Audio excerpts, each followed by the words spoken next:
L'Église catholique avait survécu aux épidémies, aux invasions, aux empereurs fous et aux hérésies de toutes sortes. Pendant 1000 ans, personne n'avait réussi à l'ébranler durablement.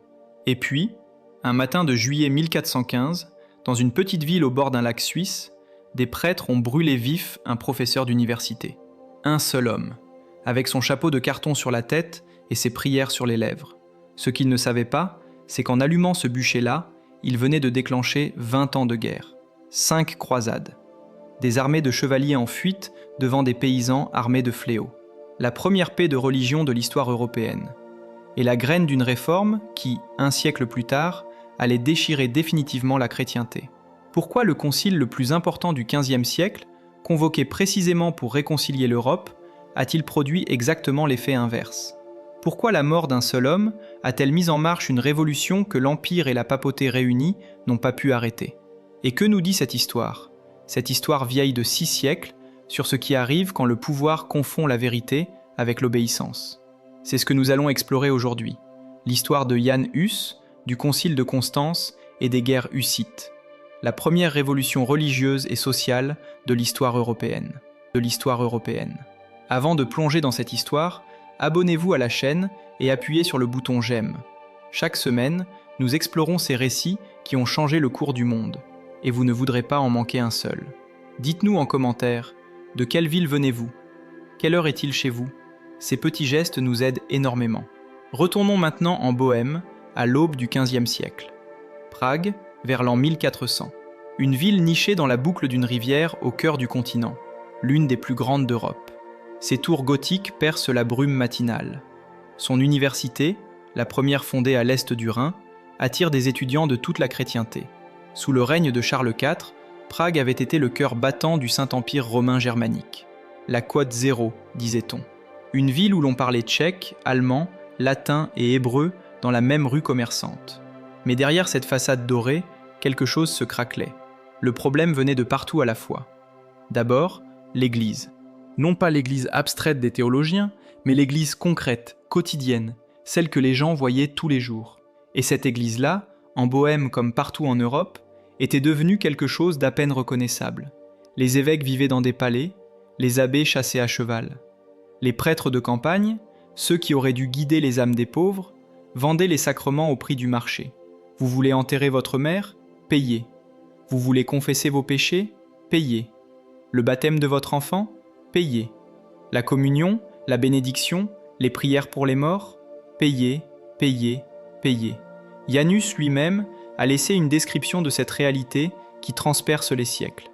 Il écrivait, en parlant des prêtres de son époque, que le dernier sou caché dans le baluchon d'une vieille femme, mis de côté contre le vol, contre la misère, ce sou-là, le curé rapace saurait le trouver et le prendre. Ce n'était pas une hyperbole, c'était la vie ordinaire des paysans tchèques. Et par-dessus cette corruption locale, l'Église traversait une crise d'une ampleur sans précédent depuis des siècles, le grand schisme d'Occident. Depuis 1378, l'Église catholique avait non pas un pape, mais 2, et bientôt 3. Un à Rome, un à Avignon, un élu par le concile de Pise. 3 hommes qui se réclamaient chacun successeurs de Saint-Pierre. 3 bureaucraties rivales qui excommuniaient mutuellement leurs adversaires. 3 cours pontificales qui levaient des impôts, vendaient des charges et finançaient des guerres, tout au nom du Christ.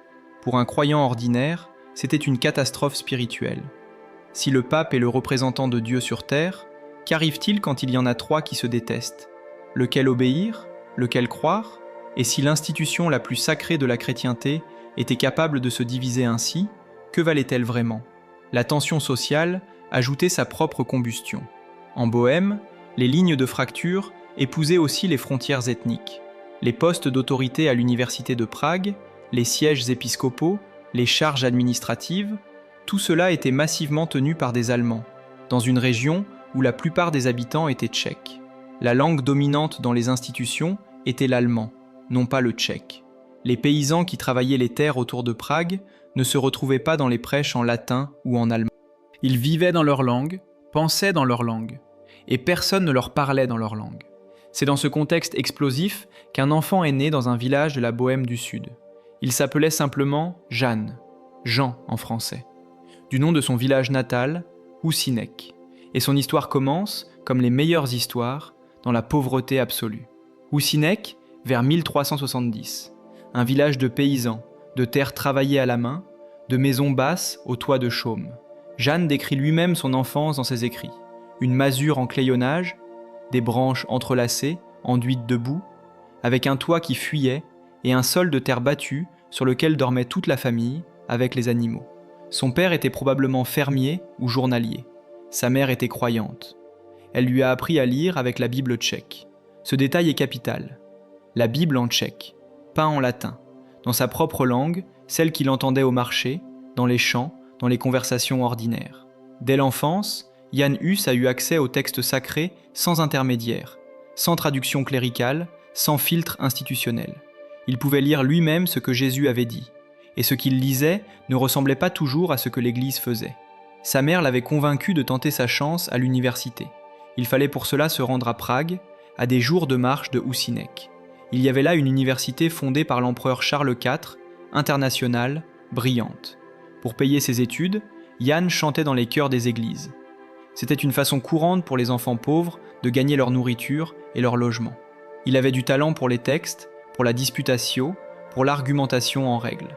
En 1393, il obtenait son baccalauréat. En 1396, sa maîtrise ès arts libéraux. En 1400, il était ordonné prêtre. En 1401, doyen de la faculté de théologie. Un an plus tard, en 1402, recteur de l'université de Prague. Songez au chemin parcouru. Un enfant de paysan, né dans une maison en torchis avec un sol de terre battue, est devenu, en moins d'une décennie, le directeur de la plus importante université d'Europe centrale. Ce n'était pas une ascension tranquille. C'était le parcours d'un homme qui avait faim de comprendre, et qui comprenait vite que le monde qu'il voyait autour de lui ne correspondait pas au monde qu'il lisait dans ses textes. La même année où il devient recteur, 1402, Jan Hus est nommé prédicateur principal de la chapelle de Bethléem, à Prague. Et c'est là que tout change. La chapelle de Bethléem n'est pas une église ordinaire. Elle a été fondée 10 ans plus tôt par des bourgeois pragois avec une clause très particulière dans ses statuts. Les prêches doivent se faire en tchèque. Pas en latin, pas en allemand, en tchèque. Pour que les gens ordinaires, les marchands, les artisans, les servantes, les paysans venus en ville, puissent comprendre ce qu'on leur dit. Elle peut contenir plus de 3000 personnes. C'est une salle immense pour l'époque, presque un stade par les standards médiévaux. Et dès que Jan Hus commence à y prêcher, elle est pleine. Puis elle déborde. Pourquoi cet homme attire-t-il autant de monde ? Posez-vous la question une seconde. Toute votre vie, on vous a dit que la religion est une affaire de spécialistes, que les textes sacrés sont trop complexes pour vous, que vous devez croire sans comprendre et obéir sans questionner. Et voilà qu'un homme se lève et vous parle dans votre propre langue. Il vous lit la Bible en tchèque. Il vous explique ce qu'elle dit. Et ce qu'elle dit, clairement, directement, sans fioriture, c'est que Jésus n'avait pas de palais, que les apôtres n'avaient pas de fortune, que le Christ a dit qu'il était plus difficile pour un riche d'entrer au paradis qu'à un chameau de passer par le chat d'une aiguille. Hus ne dit pas que l'Église est mauvaise. Il dit quelque chose de plus subversif. Il dit que l'Église a trahi sa propre mission. Et il cite les textes pour le prouver. La reine Sophie de Bavière elle-même vient l'écouter. L'archevêque de Prague le nomme orateur officiel des synodes annuels. Dans un premier temps, il a l'appui des autorités. Il prêche dans les règles, cite ses sources, respecte la forme. Mais peu à peu, ses sermons prennent une autre dimension. Parce que Hus avait lu quelque chose qui l'avait bouleversé. Les textes d'un théologien anglais mort depuis 20 ans, que ses étudiants avaient rapportés d'Oxford. Un homme nommé John Wycliffe. John Wycliffe, un professeur d'Oxford, mort en 1384. Un homme que l'Église avait condamné, dont les livres avaient été brûlés, mais dont les idées s'étaient répandues comme de la fumée. Impossible à arrêter, impossible à étouffer. Ce que Wycliffe avait dit, c'était simple et dévastateur à la fois. La Bible est la seule autorité suprême en matière de foi. Pas le pape, pas les conciles, pas les traditions ecclésiastiques accumulées depuis des siècles. La Bible seule, sola scriptura. Et si le pape contredit la Bible, c'est le pape qui a tort. Wycliffe allait plus loin. Il disait que l'Église n'a aucun droit de posséder des terres ou de la richesse, que les évêques corrompus, les prêtres simoniaques, ceux qui vendent ou achètent des charges religieuses, ne méritent pas l'obéissance des fidèles, que le véritable chef de l'Église n'est pas le pape, mais le Christ, et que tout chrétien, instruit ou non, a le droit de lire les Écritures par lui-même. Ces idées avaient mis toute l'Angleterre en effervescence. Les paysans anglais s'en étaient emparés pendant la révolte de 1381, une explosion sociale violemment réprimée. Les tirez-bas, quote, tirez-bas, deux tirez-bas de Wycliffe prêchaient dans les campagnes, copiaient des manuscrits, propageaient les idées de leurs maîtres dans la clandestinité. Et des étudiants de Bohême, venus étudier à Oxford, avaient rapporté ces textes dans leur bagage. Jan Hus les lit, et quelque chose en lui reconnaît ce qu'il a toujours pensé, mais n'avait pas encore osé formuler aussi clairement. Il est important de saisir la nuance. Hus n'est pas un révolutionnaire qui veut abattre l'édifice. Ce qu'il attaque, c'est la distance entre ce que l'Église prêche et ce qu'elle pratique. Et dans un système où toute critique du pouvoir est traitée comme une menace au pouvoir, cette nuance ne compte plus. Les années entre 1402 et 1411 sont celles d'une montée en tension constante. Hus prêche. La foule grossit. La reine Sophie est de son côté. Le roi Venceslas IV, un homme alcoolique, imprévisible, mais tchèque avant tout, le soutient dans ses manœuvres contre la domination allemande à l'université. Et là, Hus réalise un coup stratégique remarquable. L'université de Prague est divisée en 4 nations, tchèque, saxonne, bavaroise et polonaise. Chaque nation dispose d'une voix dans les votes administratifs. Les Allemands, groupés dans 3 des 4 nations, dominent structurellement. Hus convainc le roi de changer les règles du jeu. Désormais, la nation tchèque aura 3 voix, les autres nations 1 voix au total. Le résultat est immédiat et radical. Les professeurs allemands, furieux, quittent Prague en masse. Ils vont fonder une nouvelle université à Leipzig. C'est une victoire éclatante pour la cause tchèque, et une démonstration que la lutte de Hus n'est pas seulement religieuse. Elle est aussi nationale, sociale, culturelle. Mais cette victoire a un prix. Les Allemands qui partent répandent partout en Europe la rumeur que Prague est devenue un nid d'hérétiques. Et les ennemis de Hus à l'intérieur de l'Église, ceux qui voient dans ses prêches une menace directe à leurs privilèges, commencent à organiser leur riposte. L'archevêque de Prague, d'abord favorable, change de camp. Il condamne les écrits de Wycliffe. Il ordonne à Hus de cesser de les diffuser. Hus refuse. L'archevêque brûle publiquement les livres de Wycliffe à Prague. Hus crie au scandale depuis sa chair. Et dans ses sermons, la langue se fait plus tranchante, les images plus vives. Il parle de l'Antéchrist, pas comme d'un être mythique à venir, mais comme d'une réalité présente, incarnée dans ceux qui utilisent le nom de Dieu pour s'enrichir, pour opprimer, pour écraser les pauvres. Ses ennemis comprennent très bien à qui il pense. L'année 1412 marque le point de rupture définitif. Cette année-là, l'antipape Jean XXIII, le Code IV, celui que ni Rome ni Avignon ne reconnaissent comme légitime, décide de financer une guerre contre le roi de Naples en vendant des indulgences à travers toute l'Europe. Des indulgences en échange d'argent. Le salut au prix du marché. Le pardon divin monnayé comme une marchandise. Les marchands d'indulgences débarquent à Prague avec leurs chariots et leurs parchemins. Les prêtres les appuient du haut de leur chair. Et le roi Venceslas lui-même touche une commission sur les ventes. C'est une opération commerciale à grande échelle. Et c'est exactement la sorte de choses que Hus dénonce depuis des années. Cette fois, il ne peut pas rester silencieux. Il organise un autodafé public des bulles pontificales autorisant la vente d'indulgences. Des étudiants, inspirés par ses sermons, manifestent dans les rues de Prague. Ils portent en procession une femme travestie en prostituée, symbolisant l'Église vendue au plus offrant, sur un chariot d'où ils jettent des copies des bulles. C'est une provocation délibérée, théâtrale, qui choque autant qu'elle ébranle. 3 de ses jeunes disciples, 3 étudiants qui avaient eu l'audace de crier « mensonge » pendant un prêche de vente d'indulgence, sont arrêtés et décapités, publiquement. Prague explose. La foule envahit les rues. Le roi Venceslas est furieux contre Hus, parce que les troubles menacent ses revenus de l'indulgence et parce que la situation devient ingérable. Pour la première fois, le soutien royal vacille, et Rome en profite pour frapper définitivement. En octobre 1412, le pape ordonne l'arrestation de Hus, l'interdit de prêcher, son excommunication majeure. Plus lourd encore, tant que Hus séjourne dans une ville, cette ville est placée sous interdit, plus de messes, plus de sacrements, plus d'enterrements religieux. La communauté entière est punie à cause de lui. Hus comprend le message. Pour épargner à Prague ces conséquences de sa présence, il part volontairement. Il s'exile dans le sud de la Bohême, dans les châteaux de nobles qui le soutiennent, à Koziradek, puis ailleurs. Il prêche en plein air, dans les campagnes, devant des foules encore plus nombreuses qu'à Prague. Et dans cette période d'exil, entre 1412 et 1414, il écrit son œuvre maîtresse, De Ecclesia, sur l'Église, un traité qui pose la question la plus dangereuse qu'un théologien puisse poser en ce temps-là. Qu'est-ce que l'Église, vraiment ? Sa réponse est explosive. L'Église, dit Huss, n'est pas la hiérarchie cléricale. L'Église n'est pas le pape, ni les cardinaux, ni les évêques. L'Église, c'est la communauté de tous ceux que Dieu a prédestinés au salut. Et un pape, un évêque, un prêtre qui vit dans le péché mortel n'appartient pas à cette Église, quelle que soit sa position. Le pouvoir spirituel ne découle pas du rang, mais de la grâce. Si un pape est corrompu, ses ordres ne méritent pas l'obéissance.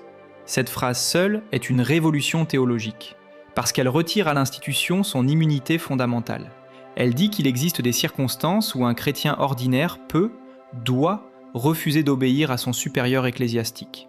Elle ouvre une brèche par où vont s'engouffrer toutes les réformes du siècle à venir. Pendant que Huss écrit et prêche dans son exil de Bohême du Sud, l'Europe s'agite autour d'un problème d'une toute autre ampleur. 3 papes, 3 obédiences, 3 bureaucraties qui s'excommunient mutuellement depuis presque 40 ans.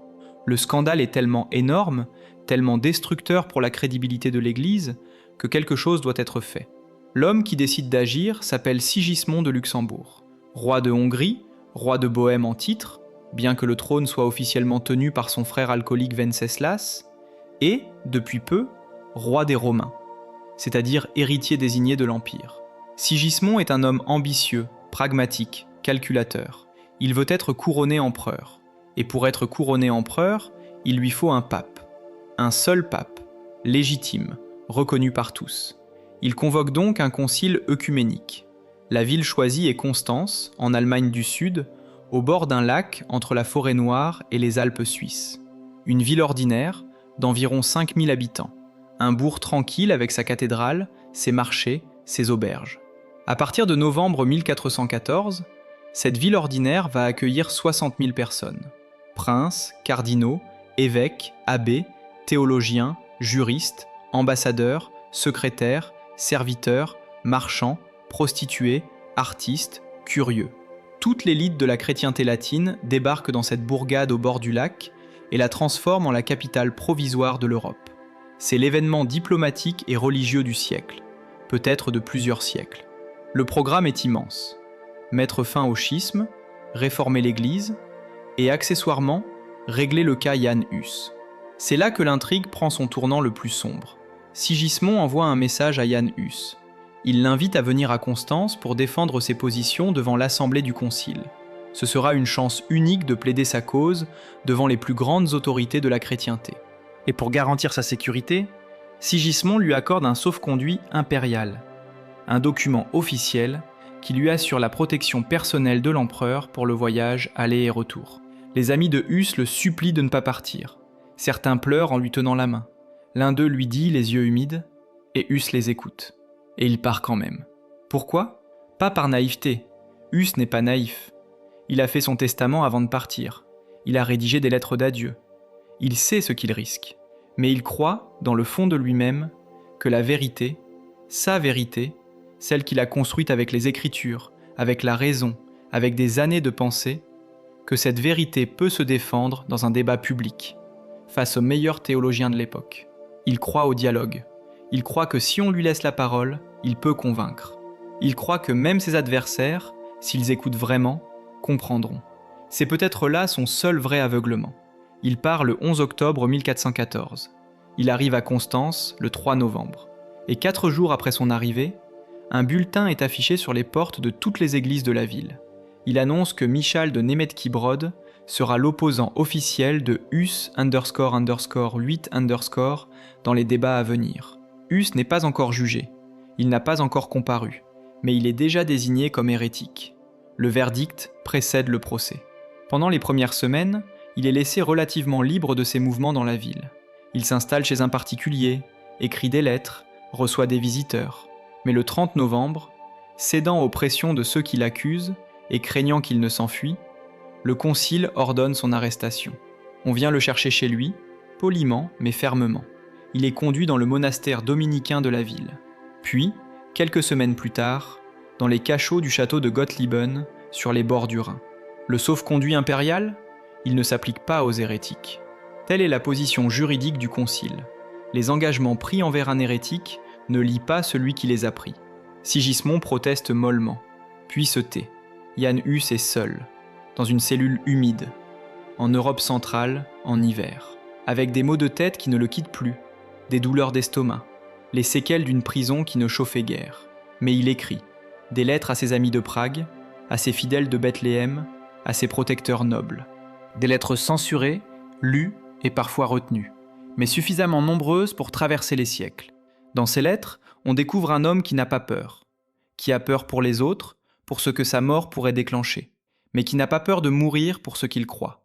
Le Concile, pendant ce temps, s'occupe de ses affaires urgentes. Jean XXIII, le pape de Pise, a accepté de convoquer cette assemblée sous la pression de Sigismond, mais il espère la contrôler. Il arrive à Constance, convaincu d'être le seul pontife légitime, avec le projet de se faire confirmer dans ce rôle. Ce qui arrive alors est l'un des moments les plus dramatiques de toute l'histoire ecclésiastique. Le Concile décide de voter non pas par tête, ce qui avantagerait massivement les Italiens nombreux et proches du pape, mais par nation. 4 nations, française, anglaise, allemande, italienne. Une voix chacune, plus le collège des cardinaux. Sous ce nouveau mode de scrutin, Jean XXIII comprend qu'il n'a plus de majorité. Le 20 mars 1415, en pleine nuit, le pape s'enfuit de Constance, déguisé, avec 8 cardinaux dans ses bagages. Il espère qu'en fuyant, il pourra dissoudre le concile, puisque c'est lui qui l'a convoqué, lui seul peut y mettre fin. Mais le concile refuse de se dissoudre. Il se déclare au contraire supérieur au pape par le décret Haec Sancta du 6 avril. Il affirme tenir son autorité directement du Christ, sans intermédiaire pontife. C'est une révolution institutionnelle dans l'Église. Pour la première fois, une assemblée conciliaire affirme sa supériorité sur le pape en personne. Jean XXIII est rattrapé, arrêté, jugé. Pour parjure, mauvaise gestion, abus de pouvoir. Déposé. Grégoire XII, le Cote X, démissionne dès juillet, reconnaissant la légitimité du concile. Benoît XIII, le Cote XI, s'entête. Il sera déposé en son absence. En novembre 1417, le concile élira un nouveau pape unique, Martin V. Le grand schisme d'Occident prend fin. L'unité de l'Église est restaurée. Mais entre ces deux dates, l'arrestation de Jean XXIII au printemps et l'élection de Martin V à l'automne, il y a un interlude.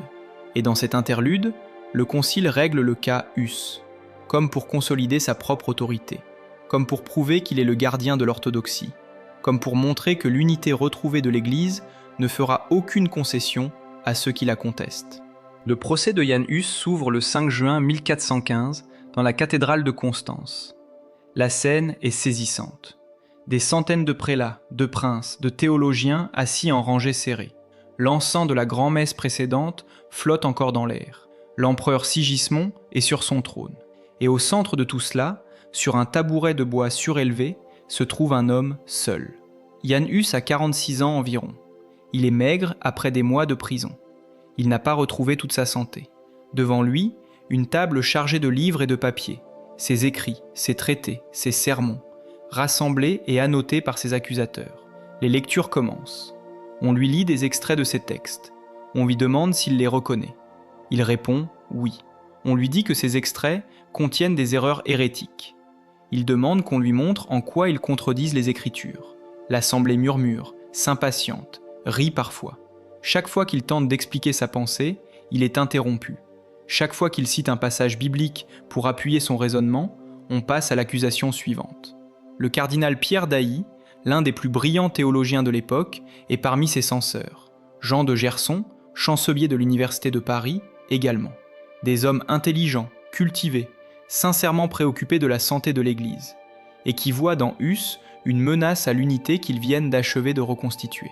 Mais le procès n'est pas un débat d'idées, c'est une procédure d'inquisition, avec ses règles propres. Hus est là pour reconnaître ses erreurs et les rétracter, pas pour les défendre.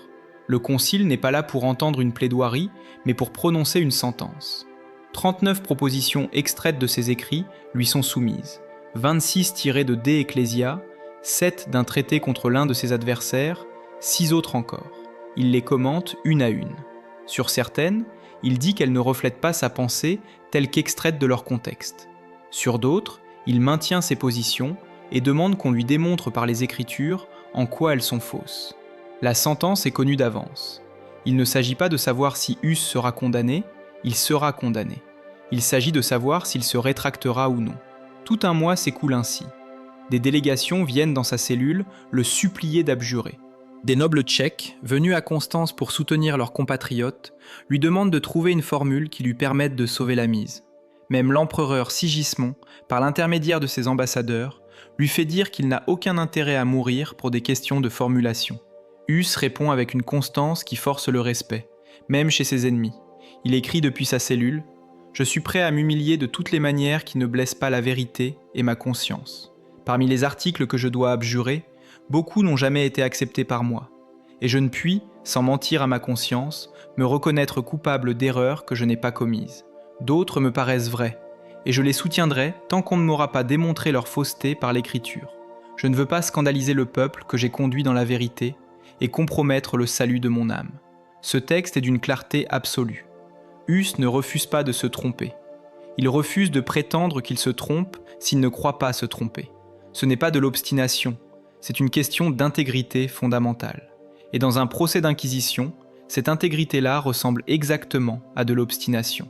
Le 6 juillet 1415 est un dimanche. La cathédrale de Constance est de nouveau pleine. La grand-messe est célébrée. L'encens monte. Et puis Huss est amené. Vêtu de ses habits sacerdotaux, l'ultime humiliation rituelle exige qu'il soit d'abord habillé en prêtre pour pouvoir être ensuite dépouillé de ses vêtements. On lui tend un calice, le symbole du sacerdoce. Il le prend. On le lui arrache des mains en disant « Il répond ». 6 évêques l'enveloppent de vêtements sacerdotaux, lui mettent un calice entre les mains une dernière fois, et puis, cérémonieusement, méthodiquement, le dépouillent. Chaque ornement arraché est accompagné d'une formule rituelle de dégradation. La tonsure, la couronne de cheveux rasée sur le crâne qui marque le prêtre, est défaite par des ciseaux. Il n'est plus prêtre. Il n'est plus rien. Puis il lui pose sur la tête une mitre de papier et de carton, peinte de diable, avec un mot au centre, Archi-Hereticus, archi-hérétique. Huss regarde la mitre. Il dit « Il est conduit à travers la ville vers le lieu du bûcher. On lui lit sa condamnation. Il se met à genoux. Il prie à voix haute, demandant pardon à Dieu. Une explosion de rire fuse dans la foule. Des membres du concile qui le montrent du doigt se moquent de sa prière. Il est lié au poteau. Ses pieds touchent le sol. Autour de lui, de la paille humide et des fagots. Le bourreau cherche si à la dernière seconde, l'homme va céder. Huss voit quelqu'un amener du bois pour le bûcher. Un passant ordinaire, pieux, convaincu de faire son devoir. Il dit doucement, sans méchanceté, « Ô sancta simplicitas » ;« Ô sainte simplicité » pour ceux qui font le mal sans le savoir, pour ceux qui obéissent sans réfléchir. Le feu est allumé. On l'entend chanter. Des psaumes. « Christ, Fils du Dieu vivant, aie pitié de moi ». Il chante jusqu'à ce qu'il ne puisse plus. Quand les flammes sont enfin éteintes, l'aide bourreau brise les os calcinés à coups de marteau. Les cendres sont ramassées soigneusement. La moindre poignée, le moindre éclat, est jeté dans le Rhin, parce que le jugement du concile est sans appel. De Jan Hus, il ne doit rien rester. Son ami Jérôme de Prague, qui était venu à Constance pour le soutenir et avait été arrêté lui aussi, sera brûlé à son tour 10 mois plus tard, en mai 1416, dans la même ville, devant la même foule. Avant de mourir, Jérôme dira « Les nouvelles voyagent vite, même sans Internet, même sans imprimerie. Elles voyagent dans les sacs des marchands, dans les paroles des pèlerins, dans les lettres des nobles. Et à Prague, en Bohême, dans les campagnes et dans les universités, la nouvelle du bûcher de Constance produit l'effet d'une flamme dans un grenier à foin. Ce n'est pas simplement de la tristesse, c'est de la fureur, et quelque chose de plus profond, quelque chose qui ressemble à une conscience collective qui se réveille. Dès septembre 1415, 2 mois après la mort de Huss, la Diète des seigneurs de Bohême fait parvenir au concile un document officiel. Il est signé par 452 chevaliers et nobles du royaume. Il déclare que Jan Hus était un homme bon, juste et catholique, qui n'avait jamais enseigné d'hérésie, et que quiconque prétend que des hérésies se sont répandues en Bohême est quote 19 à la vérité. 452 signatures. Des noms en cire. Le poids de toute une aristocratie qui dit au concile le plus puissant de l'histoire « Vous avez tort ». La réaction du concile est prévisible. Il condamne la Bohême. Il envisage pour elle le même sort que les Albigeois, l'extermination totale de l'hérésie par la force militaire. Et pendant ce temps, dans les villages et les villes de Bohême, les gens ne communient plus selon les rites habituels. Ils prennent la communion sous les deux espèces, le pain et le vin, comme Huss l'avait préconisé, comme les premiers chrétiens le faisaient, avant que l'Église réserve le vin au seul clergé. Le calice devient leur emblème. On le brode sur les drapeaux, on le peint sur les murs, on le grave dans la pierre. Ce calice, cet objet simple, quotidien, que tout le monde connaît, devient le signe de reconnaissance d'une communauté qui a décidé qu'elle ne se laissera plus voler son accès à Dieu. Venceslas IV, le roi de Bohême, est profondément troublé par tout cela. Cet homme faible et alcoolique n'a jamais su vraiment choisir entre l'Église et Huss, entre son frère Sigismond et son peuple tchèque. Ces hésitations ont contribué à créer la situation explosive dans laquelle se trouve la Bohême. Le 30 juillet 1419, 4 ans exactement après la mort de Huss, un événement déclenche l'irréparable. À Prague, dans le quartier de la nouvelle ville, une procession hussite se rend à l'église Saint-Étienne pour demander la libération de prisonniers hussites détenus dans le bâtiment du conseil municipal. Le cortège est reçu par des pierres lancées depuis les fenêtres. La foule explose. Elle force les portes du bâtiment. Elle saisit les conseillers municipaux, des hommes nommés par le roi, catholiques, anti-hussites, et les précipite par les fenêtres. C'est la première défenestration de Prague. Contrairement à celle de 1618, la seconde, plus célèbre, les victimes de 1419 n'ont pas survécu à leur chute. Ils tombent sur des pics. Venceslas IV, apprenant la nouvelle, est frappé d'apoplexie. Il meurt dans les jours qui suivent. Son frère, Sigismond, hérite de la couronne de Bohême. Sigismond, l'homme qui avait trahi Huss, l'homme qui avait promis la protection impériale et laissé allumer le bûcher, l'homme que les Hussites tiennent pour directement responsable de la mort de leur martyr. Cet homme devient maintenant leur roi. Ils refusent de le reconnaître. Et la guerre commence. Jan Žižka, retenez ce nom. Cet homme va transformer la douleur d'un peuple en machine de guerre. Il va prendre des paysans armés de fléaux et de faux, les outils qu'ils utilisaient pour couper le blé, et les faire battre 5 armées impériales successives. Il va forger quelque chose que les historiens militaires étudient encore aujourd'hui, 5 siècles plus tard. Et il accomplira tout cela avec un seul œil, puis avec aucun. Žižka est né vers 1360 dans un village de petite noblesse, à Troknov, en Bohême du Sud. Il a perdu un œil dans son enfance, on ne sait pas exactement comment. Peut-être une rixe, peut-être un accident. Il a grandi dans un monde de chevaliers, de tournois, de codes guerriers. Il a servi à la cour royale de Bohême, combattu comme mercenaire en Pologne, participé en 1410 à la grande bataille de Grunwald, où les Polonais et les Lituaniens ont écrasé l'ordre teutonique. C'est là qu'il a compris quelque chose d'essentiel sur la guerre. Un ennemi prévisible est un ennemi vaincu. Quand Huss est brûlé, Žižka a une 50aine d'années. Il n'est pas un jeune idéaliste enflammé. C'est un soldat expérimenté, avec des décennies de campagne derrière lui, une connaissance intime de la cavalerie lourde, ses forces, ses faiblesses, ses habitudes, ses angles morts. Et il devient hussite avec la même intensité qu'il avait mis à tout ce qu'il avait fait.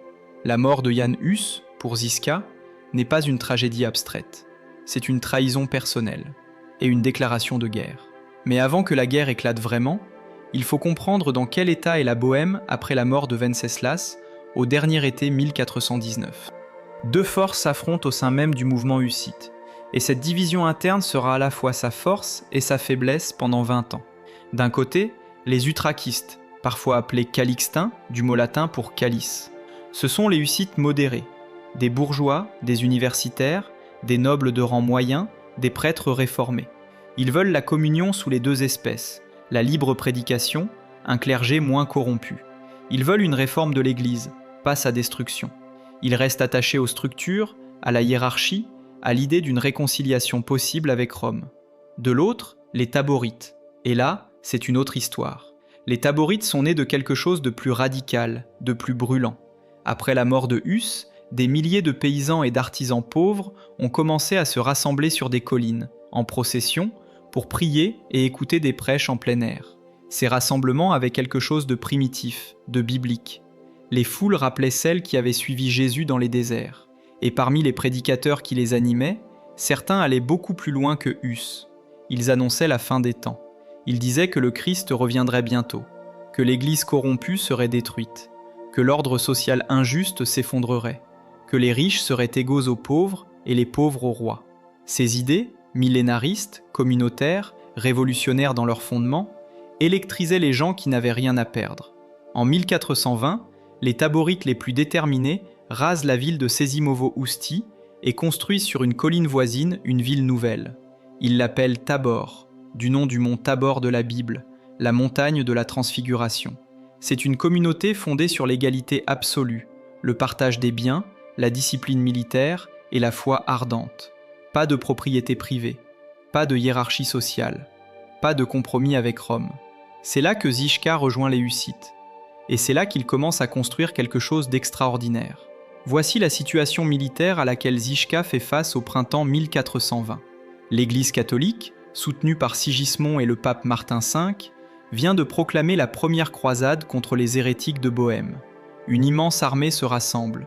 Chevaliers allemands, mercenaires hongrois, troupes impériales de toutes les nations.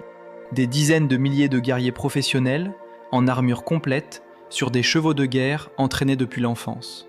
L'élite militaire de l'Europe, motivée par la promesse du paradis pour les uns et par le pillage pour les autres. Face à eux, Žižka dispose de quoi? De paysans, d'artisans, de quelques nobles hussites, des hommes qui n'ont jamais fait campagne, qui n'ont ni armure, ni chevaux de guerre, ni formation militaire formelle. Ce qu'ils ont, c'est leurs outils de travail transformés en armes. Des fléaux à battre le grain, reconvertis en massues à pointe. Des faux retournés pour trancher les chevilles des chevaux. Quelques arbalètes et, cruciale nouveauté, des canons à main. Les premières armes à feu portatives jamais utilisées massivement sur un champ de bataille européen. Žižka regarde ces hommes, regarde l'armée qui approche, et invente quelque chose.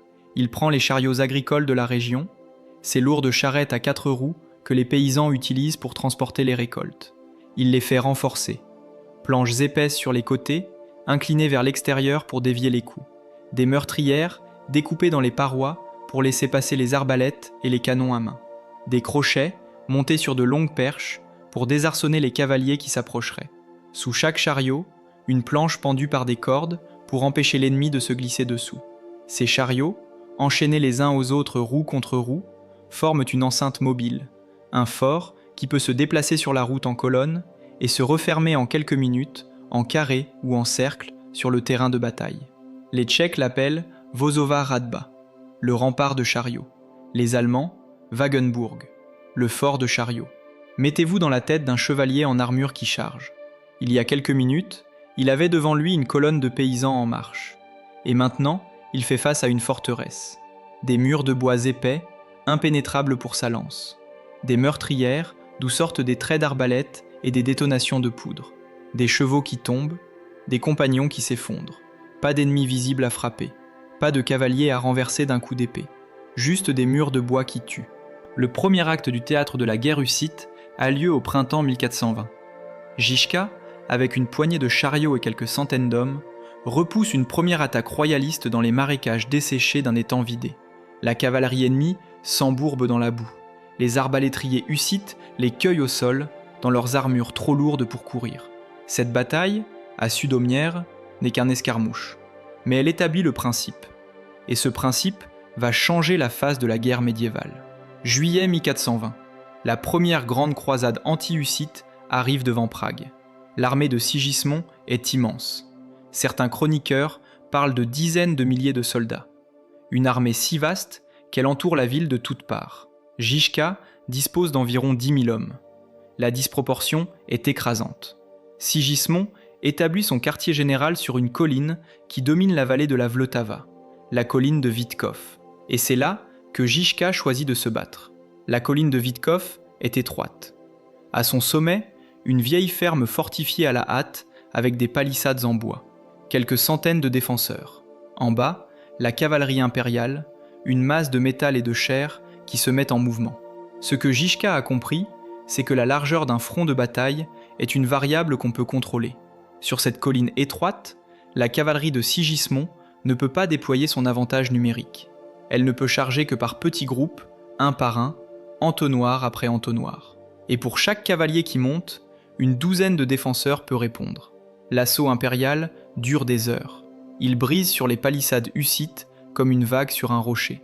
Et quand il se retire, les hussites chargent à leur tour, depuis les flancs, sur une cavalerie épuisée et désorientée. Sigismond contemple ses pertes. Il abandonne le siège. La ville de Witków sera rebaptisée Žižkov en son honneur. Elle existe encore aujourd'hui. C'est un quartier de Prague. La première croisade anti-hussite est repoussée. Les mois qui suivent sont un apprentissage constant pour Žižka, une élaboration continue de ce qu'il est le seul, en Europe, à comprendre vraiment. Comment la guerre change quand des hommes à pied, armés de poudre à canon, peuvent repousser une cavalerie lourde depuis des positions défensives mobiles. La tactique du Wagenburg évolue. Žižka codifie ses méthodes. Il rédige, chose rarissime pour l'époque, un règlement militaire écrit. 12 principes. Comment organiser la marche en colonne. Comment former le camp la nuit. Comment déployer les chariots en combat. Comment utiliser les armes à feu depuis les meurtrières. Comment coordonner la sortie de l'infanterie depuis les flancs quand l'ennemi commence à reculer. Ce dernier point est crucial. Le Wagenburg n'est pas une tortue qui se contente d'encaisser les coups. C'est un piège. L'ennemi charge, il se brise sur les chariots. Il ralentit, épuisé, confus. Et à ce moment précis, les flancs du fort de chariots s'ouvrent. Les cavaliers hussites jaillissent. L'infanterie sort des brèches entre les chariots, avec ses fléaux et ses hallebardes. Et l'ennemi, qui chargeait il y a un instant avec tout l'élan de la certitude, se retrouve encerclé, pris dans les deux sens, sur un terrain qu'il ne contrôle plus. C'est la première fois dans l'histoire militaire européenne qu'un commandant déploie de l'artillerie de campagne, des canons montés sur des chariots, non pas pour assiéger des forteresses, mais pour combattre en race campagne.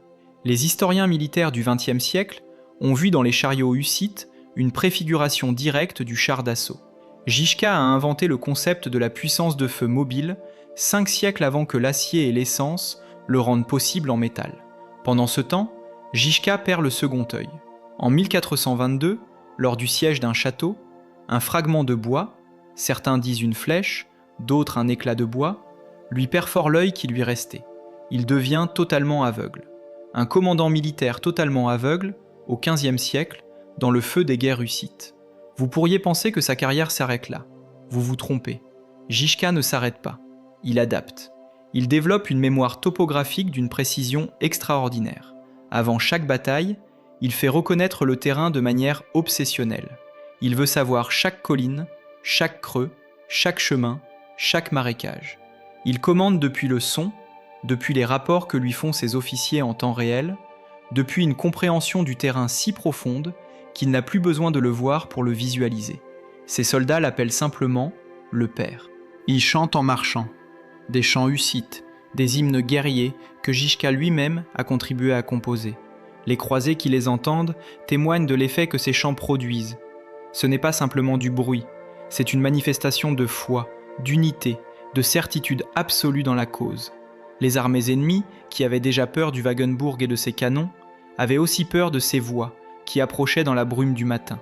La deuxième croisade, en 1422, est encore plus humiliante que la première.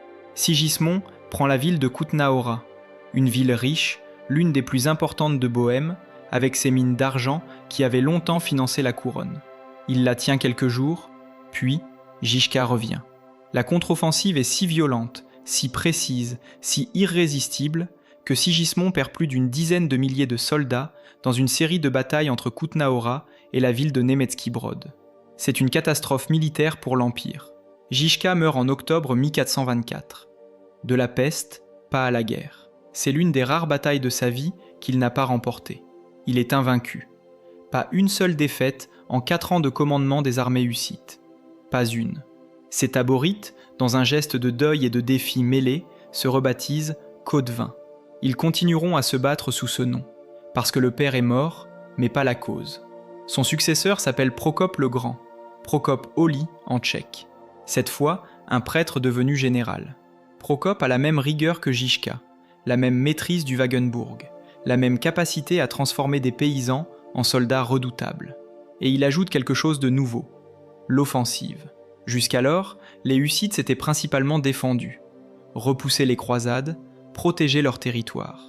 Mais à partir de mi-426, Procope lance des incursions en territoire ennemi, en Saxe, en Bavière, en Silésie, en Hongrie. Les Taborites et les orphelins franchissent les frontières de Bohême et frappent les régions qui ont soutenu les croisades. Ces incursions, que les Hussites appelaient les Codes 21, sont des expéditions punitives et de pillage, certes, mais aussi des démonstrations de force, des messages envoyés à toute l'Europe. Nous pouvons vous attaquer, pas seulement vous défendre. L'Allemagne tremble. La Pologne, que le pape supplie d'intervenir, a ses propres problèmes, avec des sympathisants hussites parmi sa propre noblesse. La Hongrie de Sigismond saigne de ses défaites. La troisième croisade, en mi-427, est repoussée, sans même se battre vraiment. Une immense armée franchit la frontière de Bohême, avance jusqu'à la ville de Tachov. Et là, elle entend au loin, encore à des lieues, le chant de guerre des Hussites qui approche. Ktoś su boji bojownicy, Code 22. Ce chant, composé à l'époque de Žižka, est devenu une sorte de signal pavlovien pour les croisés. Quand ils entendent cela, ils savent ce qui arrive. L'armée impériale fait demi-tour. Elle abandonne ses équipements, ses bagages, ses chevaux. Elle fuit en direction de l'Allemagne, poursuivie par la cavalerie hussite qui récolte un butin considérable, sans une seule bataille rangée. La quatrième croisade, en 1431, pousse l'humiliation encore plus loin. La plus grande armée jamais rassemblée contre la Bohême, des dizaines de milliers de combattants, des princes allemands, des ordres militaires, arrivent devant la ville de Domažlice, à la frontière occidentale. Le chant hussite s'élève au loin. Les chefs croisés regardent leurs soldats. Les soldats regardent leurs chefs. Et sans qu'une seule lance soit levée, l'armée fait demi-tour et rentre chez elle. 5 croisades, 5 défaites, ou plutôt 4 défaites et une fuite préventive. Ce bilan est sans précédent dans l'histoire médiévale. L'Église, qui avait écrasé les Cathares en une génération, qui avait lancé ses guerriers jusqu'à Jérusalem, qui avait mis à genoux des rois et des empereurs, cette Église n'a pas réussi à vaincre des paysans tchèques qui chantaient. Mais l'invincibilité extérieure masquait une fragilité interne croissante. Les Hussites gagnaient toutes leurs batailles contre l'ennemi commun. Mais entre eux, la tension ne cessait de grandir. Les utraquistes pragois, modérés, voyaient avec une inquiétude croissante la radicalité des Taborites. Les nobles hussites voulaient préserver l'ordre social, juste reformé. Les Taborites les plus extrêmes continuaient de prêcher l'égalité absolue, la destruction des structures ecclésiastiques, parfois même des idées qui ressemblaient à ce que nous appellerions aujourd'hui du communisme primitif. Communauté des biens, suppression de la propriété privée, égalité de tous devant Dieu et sur la terre. Ces idées fascinantes, révolutionnaires, terrifiaient autant les nobles hussites que les seigneurs catholiques. Parce qu'un taborite convaincu ne fait pas la différence entre un seigneur catholique et un seigneur hussite. Les deux possèdent des terres, les deux exploitent des serfs, les deux tirent leur richesse de la sueur des pauvres. Et si la loi de Dieu est la seule loi, alors toutes les lois humaines qui protègent la propriété sont suspectes. Pendant des années, Žižka et ses successeurs ont maintenu cette coalition explosive par la force de leur personnalité et par la pression extérieure des croisades. Tant qu'il y avait un ennemi commun aux frontières, les factions internes se tenaient. Mais quand les croisades s'arrêtent, quand l'Europe comprend qu'elle ne peut pas gagner par la force, quelque chose change. Le concile de Bâle, qui se réunit à partir de 1431, marque le début d'une nouvelle stratégie de la part de l'Église. Si on ne peut pas vaincre les Hussites militairement, il faut les diviser. Et pour les diviser, il faut offrir quelque chose aux modérés, quelque chose que les radicaux ne pourront pas accepter. Des négociations commencent. Une délégation hussite, menée par Procope le Grand lui-même, se rend à Bâle en janvier 1433. C'est un moment extraordinaire et symbolique. Des représentants de l'hérésie condamnés, assis à la même table que les cardinaux qui les ont voulu anéantis, discutant des conditions d'une coexistence possible. Les Hussites présentent leurs 4 articles de Prague, le programme minimum du mouvement, formulé dès 1420. Ces 4 exigences sont la liberté de prédication pour tous les clercs, la communion sous les 2 espèces, le pain et le vin, pour tous les fidèles, la suppression du pouvoir temporel du clergé et la punition publique des péchés graves, y compris commis par des clercs. Ce programme, pour les utraquistes, est un plancher acceptable. Pour les taborites, c'est déjà une trahison. Ils veulent beaucoup plus. Les négociations traînent. Les taborites lancent de nouvelles incursions. Les discussions s'interrompent, reprennent. Et pendant ce temps, la fracture interne du mouvement hussite s'approfondit. Le 30 mai 1434, la bataille de Lipani. Ce n'est pas une croisade catholique contre les hussites, c'est une bataille entre hussites. Les utraquistes pragois, qui ont accepté de négocier avec Bâle, et les nobles hussites modérés, s'allient avec les forces catholiques contre les taborites et les orphelins de Procope. Procope le Grand commande l'armée des radicaux. En face, ses anciens alliés, des gens qui ont appris leur métier sous Zichka, qui connaissent chaque rouage du Wagenburg. Et c'est là le problème. Quand on affronte un ennemi qui a toujours attaqué de la même façon, on finit par connaître ses tactiques. Et les modérés savent exactement comment fonctionne un Wagenburg. Procope dispose ses chariots en formation défensive selon les règles établies. Mais ses adversaires, au lieu de charger, de tomber dans le piège habituel, reculent. Ils feignent la retraite. Et Procope, voyant l'ennemi qui se dérobe, commet l'erreur de sortir de sa formation défensive pour le poursuivre. C'est une faute irréparable. Les chariots, hors de leur formation serrée, perdent leur efficacité. Les flancs s'ouvrent sans coordination. La cavalerie ennemie revient au galop et encercle les taborites désorganisés.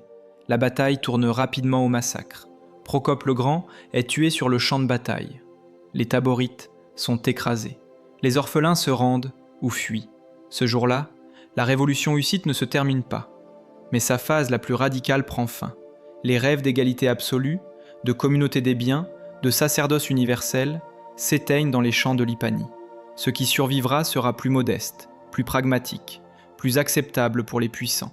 Les négociations reprennent avec une urgence nouvelle. Les modérés ont gagné militairement. Ils ont maintenant besoin d'un accord politique qui valide leur victoire et leur donne une existence légale.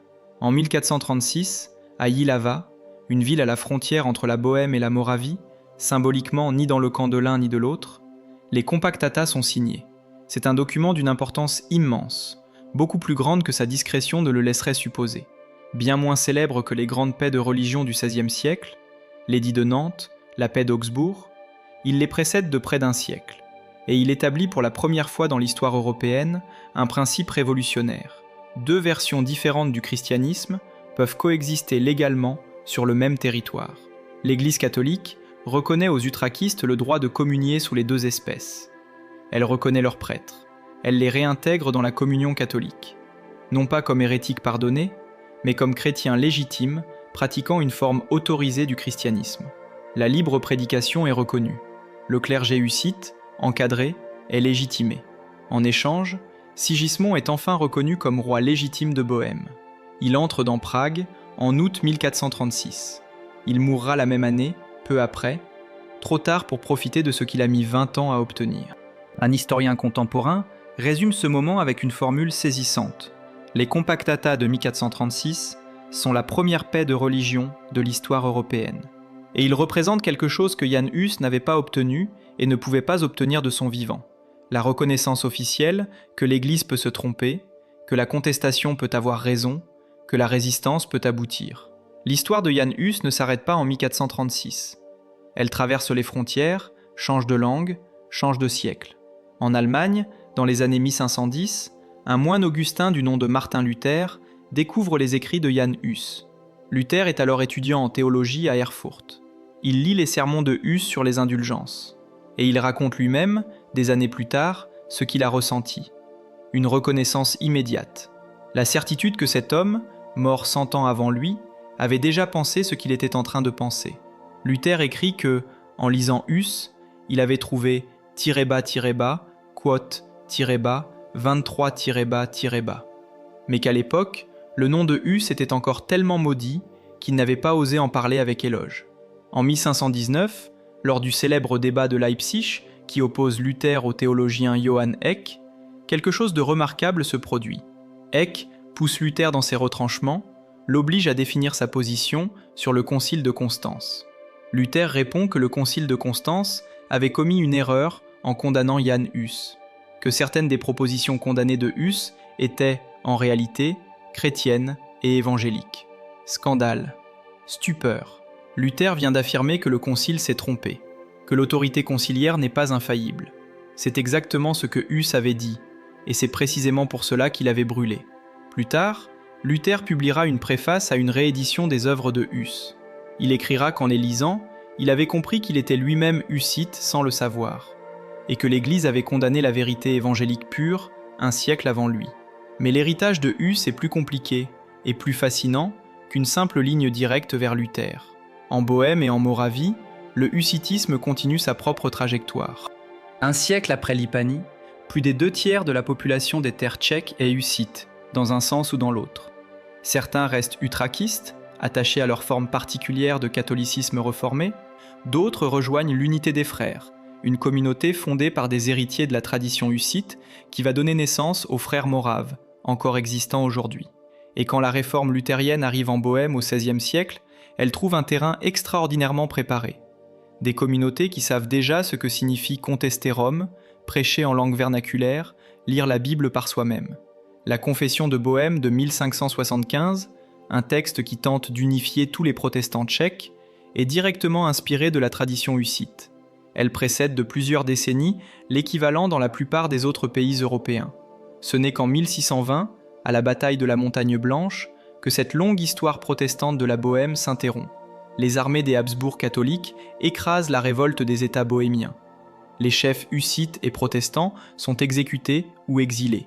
La recatholicisation forcée de la Bohême commence. Une entreprise brutale qui durera plus d'un siècle et demi. Mais même cela n'efface pas complètement l'empreinte de Huss. La mémoire du martyr survit dans la clandestinité, transmise de génération en génération. Et au XIXe siècle, quand le nationalisme tchèque cherche ses symboles, cherche une image d'un Tchèque debout face à l'oppression, il trouve Jan Hus, ce fils de paysan qui avait dit non. Il y a une dernière dimension de cette histoire qui mérite d'être racontée, celle de la langue. Jan Hus n'est pas seulement l'homme qui a mis le feu à une révolution religieuse.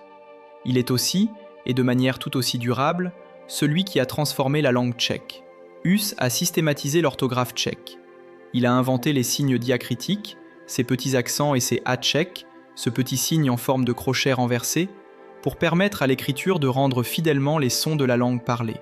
À son époque, écrire en tchèque était un exercice laborieux, car les lettres latines n'étaient pas faites pour les sons slaves. Les scribes accumulaient des combinaisons de consonnes maladroites pour transcrire des sons que l'alphabet latin ne pouvait pas exprimer directement. Hus a rendu cela simple. Ces signes diacritiques, adoptés ensuite par le slovaque, le croate, le slovène et plusieurs autres langues slaves, ont permis une notation beaucoup plus économique et précise. Et cette simplification n'était pas un exercice académique, elle était politique. Elle dit « cette langue a de la valeur, elle mérite un système d'écriture efficace. Elle mérite d'exister dans les textes sacrés, pas seulement dans les conversations populaires. Ce hatchek tchèque, cette petite virgule retournée sur le tché, le che, le je, est une victoire silencieuse de Jan Hus qui continue à exister sur chaque keyboard, dans chaque message envoyé en tchèque aujourd'hui. Et puis, il y a la formule. Les 3 mots que Jan Hus a portés toute sa vie, qu'il a inscrits en tête de ses lettres, qu'il a répétés dans ses prêches, qu'il a peut-être murmuré au bûcher. Pravda, Vitiesi. La vérité vaincra. Ces 3 mots ont traversé 6 siècles. Ils ont été repris par Tomáš Masaryk quand il a proclamé l'indépendance de la Tchécoslovaquie en 1918, le premier État démocratique à naître des cendres de l'Empire austro-hongrois. Ils figuraient sur les documents officiels de la République tchécoslovaque. Ils ont été repris par Václav Havel quand, en 1989, il s'est adressé à la foule rassemblée sur la place Venceslas après la chute du régime communiste. 3 mots, du XVe siècle aux révolutions du XXe. Du bûcher de Constance aux révolutions de velours. Ce n'est pas une coïncidence, c'est une continuité. Un fil tendu sur 6 siècles qui relie ceux qui ont refusé de mentir à leur conscience. Ceux qui ont choisi la vérité telle qu'ils la comprenaient plutôt que le confort de la rétractation. Pourquoi cette histoire nous touche-t-elle encore, aujourd'hui ? Peut-être parce qu'elle pose des questions qui n'ont pas de réponse définitive. Jan Hus avait-il raison sur tout ? Non. Ses idées étaient ancrées dans un horizon théologique médiéval que nous ne partageons plus. Ses convictions sur la prédestination, sur la nature de l'Église, sur l'Eucharistie, tout cela est distant, parfois obscur.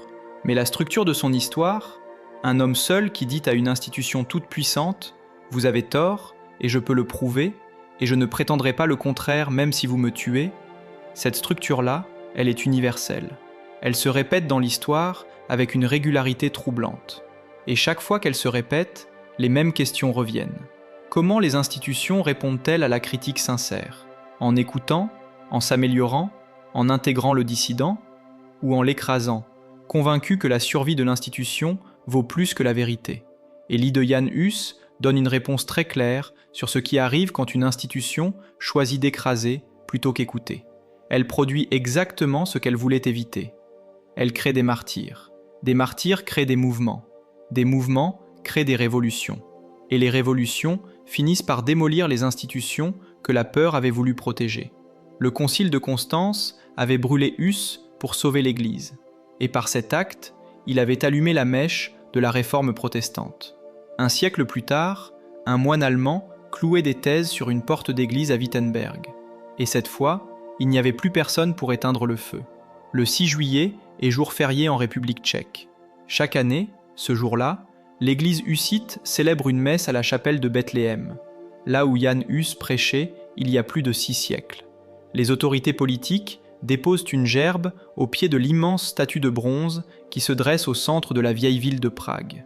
Le soir, des bûchers sont allumés un peu partout dans le pays, non pas pour brûler quelqu'un, mais pour rappeler. Cette statue, inaugurée en 1915 pour le 500e anniversaire de la mort de Hus, montre autour de lui des figures qui s'inclinent ou se dressent. Des hussites, des exilés, une mère et un enfant. Et sur le socle, ces mots, gravés dans granit. Pravda Vitiezi, la vérité vaincra. C'est la devise de la nation tchèque. C'est aussi, en un sens, le testament d'un homme qui savait ce qu'il attendait, qui avait fait son testament avant de partir et qui est parti quand même. Parce qu'il avait compris quelque chose que ses juges n'avaient pas compris. Qu'on peut brûler un homme, mais pas une idée. Qu'on peut jeter des cendres dans le Rhin, mais pas arrêter le courant de l'histoire. Jan Hus est mort le 6 juillet 1415. Il avait peut-être 46 ans. Ses guerriers ont repoussé 5 croisades. Sa langue vit dans la bouche de 10 millions de personnes. Et l'homme que le concile avait voulu effacer jusqu'aux cendres jetées dans le Rhin est aujourd'hui commémoré par un jour férié national. L'histoire, parfois, c'est rendre justice. Merci d'être resté jusqu'au bout de ce voyage. Si cette histoire vous a appris quelque chose, si elle vous a surpris, si elle vous a donné envie d'en savoir plus, partagez cette vidéo avec quelqu'un qui l'appréciera. Laissez un commentaire pour nous dire ce qui vous a le plus frappé. Et abonnez-vous à la chaîne pour ne pas manquer les prochains récits. Parce que l'histoire est pleine de ces hommes et de ces femmes qui ont changé le monde en refusant simplement de mentir. Et nous avons encore beaucoup d'histoires à raconter. À bientôt.